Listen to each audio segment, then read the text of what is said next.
हरिः ओम् श्री गुरुभ्यो नमः. These slokas are recorded by separating the stanza word by word for easy learning. Please share your feedback in the comment. Kindly subscribe and share to others. Om Namo Bhagavate Vasudevaya. Om Namo Narayanaya. Shloka 1. Krishna, your grace alone will enable me to give up my love and affection towards my relatives. With my mind merged in you, renouncing everything, I will wander about looking upon the whole world as an expression of Maya, the illusion. The rules and prohibitions of the scriptures apply to the one who entertains the concepts of good or bad due to multiplicity caused by false understanding.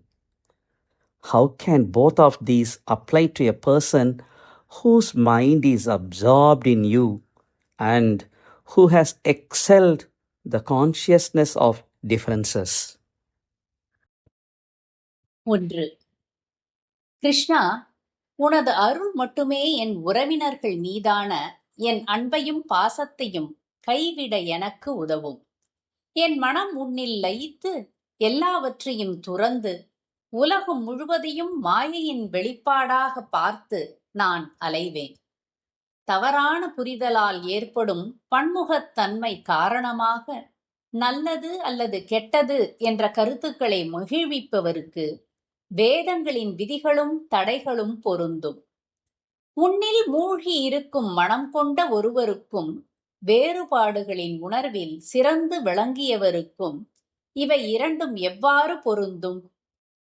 Krishna, എന്റെ ബന്ധുക്കളോടുള്ള സ്നേഹവും ആസക്തിയും ഉപേക്ഷിക്കുവാൻ എനിക്ക് കഴിയുക നിന്റെ കൃപയാൽ മാത്രമാണ്.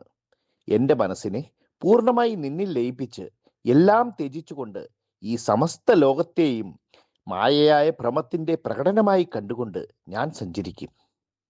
അജ്ഞാനത്തിൽ നിന്നുണ്ടാകുന്ന ഭേദബോധം മൂലം നല്ലത് ചീത്ത എന്ന ധാരണകൾ പുലർത്തുന്നവർക്കാണ് ശാസ്ത്രങ്ങളിലെ വിധികളും നിഷേധങ്ങളും ബാധകമാകുന്നത്.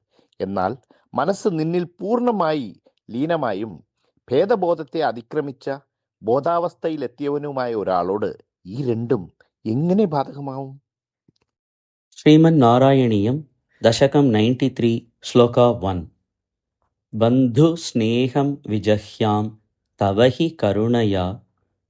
Bandhu sneham vijahyam tavahi karunaya.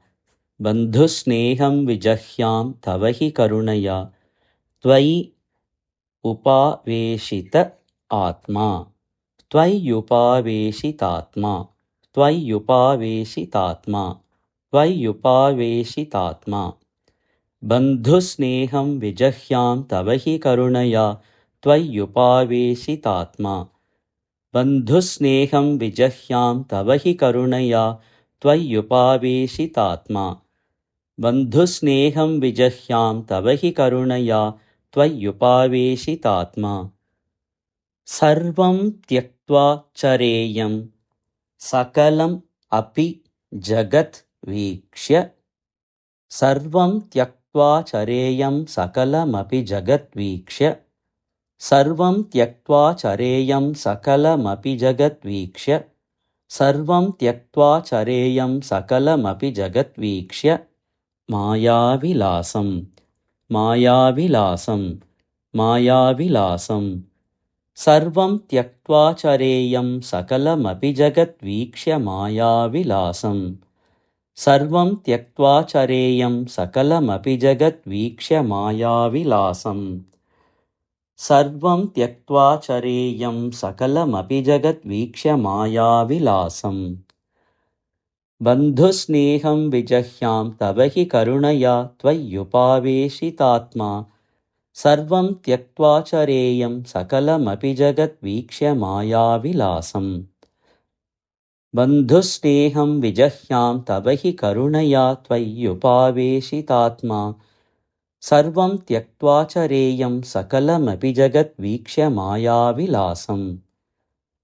बन्धुस्नेहं विजह्यां तव हि करुणया त्वय्युपावेशितात्मा सर्वं त्यक्त्वा चरेयं सकलमपि जगद्वीक्ष्य मायाविलासम् नानात्वात् भ्रान्तिजन्यात् सति खलु गुणदोष नानात्वात् भ्रान्तिजन्यात् सति खलु गुणदोष नानात्वात् भ्रान्तिजन्यात् सति खलु गुणदोष अवबोधे विधिः वा अवबोधे विधिर्वा अवबोधे विधिर्वा अवबोधे विधिर्वा नानात्वात् भ्रान्तिजन्यात् सति खलु गुणदोषावबोधे विधिर्वा नानात्वात् भ्रान्तिजन्यात् सति खलु गुणदोषावबोधे विधिर्वा नानात्वात् भ्रान्तिजन्यात् सति खलु गुणदोषावबोधे विधिर्वा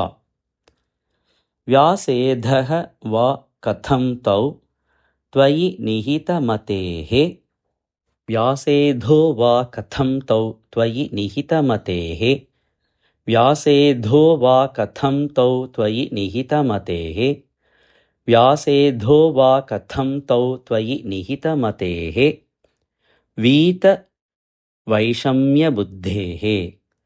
वीतवैषम्यबुद्धेः वीतवैषम्यबुद्धेः व्यासेधो वा कथं तौ त्वयि निहितमतेर्वीतवैषम्यबुद्धेः व्यासेधो वा कथं तौ त्वयि निहितमतेर्वीतवैषम्यबुद्धेः व्यासेधो वा कथं तौ त्वयि निहितमतेर्वीतवैषम्यबुद्धेः नानात्वात् भ्रान्तिजन्यात् सति खलु गुणदोषावबोधे विधिर्वा व्यासेधो वा कथं तौ त्वयि निहितमतेर्वीतवैषम्यबुद्धेः नानात्वात् भ्रान्तिजन्यात् सति खलु गुणदोषावबोधे विधिर्वा व्यासेधो वा कथं तौ त्वयि निहितमतेर्वीतवैषम्यबुद्धेः नानात्वात् भ्रान्तिजन्यात् सति खलु गुणदोषावबोधे विधिर्वा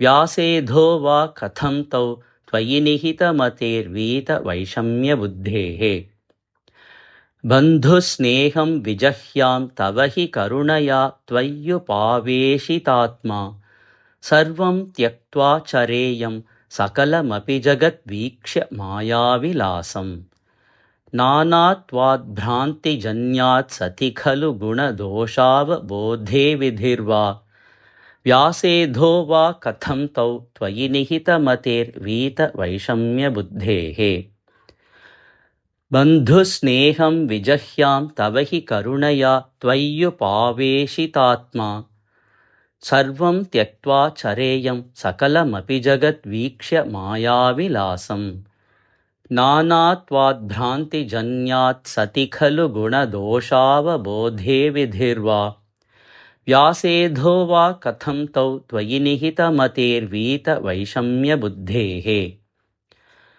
बन्धुस्नेहं विजह्यां तव हि करुणया त्वय्युपावेशितात्मा सर्वं त्यक्त्वा चरेयं सकलमपि जगद्वीक्ष्य मायाविलासम् नानात्वात् भ्रान्तिजन्यात् सति खलु गुणदोषावबोधे विधिर्वा व्यासेधो वा कथं तौ त्वयि निहितमतेर्वीतवैषम्यबुद्धेः बन्धुस्नेहं विजह्यां तव हि करुणया त्वय्युपावेशितात्मा सर्वं त्यक्त्वा चरेयं सकलमपि जगद्वीक्ष्य मायाविलासम् नानात्वात् भ्रान्तिजन्यात् सति खलु गुणदोषावबोधे विधिर्वा व्यासेधो वा कथं तौ त्वयि निहितमतेर्वीतवैषम्यबुद्धेः बन्धुस्नेहं विजह्यां तव हि करुणया त्वय्युपावेशितात्मा सर्वं त्यक्त्वा चरेयं सकलमपि जगद्वीक्ष्य मायाविलासम् नानात्वाद्भ्रान्तिजन्यात् सति खलु गुणदोषावबोधे विधिर्वा व्यासेधो वा कथं तौ त्वयि निहितमतिर्वीतवैषम्यबुद्धेः बन्धुस्नेहं विजह्यां तव हि करुणया त्वय्युपावेशितात्मा सर्वं त्यक्त्वा चरेयं सकलमपि जगद्वीक्ष्य मायाविलासम् नानात्वाद्भ्रान्तिजन्यात् सति खलु गुणदोषावबोधे विधिर्वा व्यासेधो वा कथं तौ त्वयि निहितमतेर्वीतवैषम्यबुद्धेः